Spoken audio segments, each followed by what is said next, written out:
For those of you following along at home, this is the 2001 Chevy S10 frame, 2005 LS 5.3 that will be going under a 65 Ford Ranchero. So far, what we have done is strip the cab and bed off of the frame. I've shortened the frame 12.5 inches. I'll put a link to that video here. But as you can see, so the other thing that I've done is made a temporary transmission cross member using the factory cross member. I just cut it off so that we've got the pinion angle. We've got the pinion angle set on the transmission so that when we go to do the 4-link in the back, everything's ready to go. But today we are going to be cleaning up this mess of an engine that you can see caked on grease here. So I'm going to push this out, spray it down with some degreaser, and power wash it.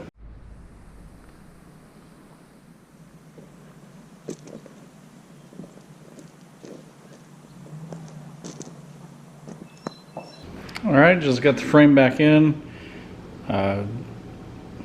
As you saw, I degreased it, sprayed it off. Now it is starting to look like an LS on an S10 frame. The next step on this, I'm going to pull the engine, transmission, that temporary cross member, and then I'm going to take this to my son, who will be sandblasting the frame. While this frame is out, I'm actually going to be bringing in another S10 frame and extending it 6 inches with the pieces that I took from this one. And if you haven't seen the video where I did shorten this frame, I'll link it here. And in that video I was actually asking for some advice when it comes to shortening or extending frames. Everybody has an opinion.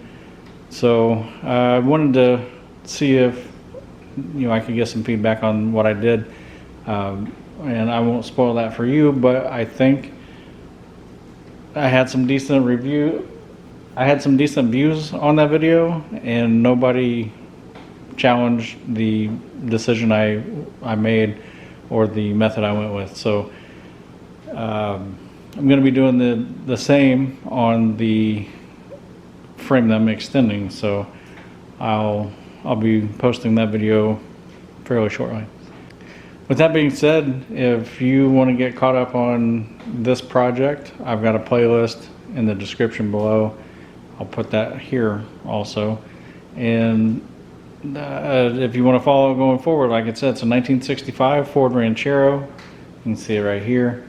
And I'm cutting the entire bottom out, and I'll be setting it on top of this frame. I'm pretty excited to see how that turns out. So if you made it this far, I appreciate your taking the time to watch this, and we'll see you on the next video.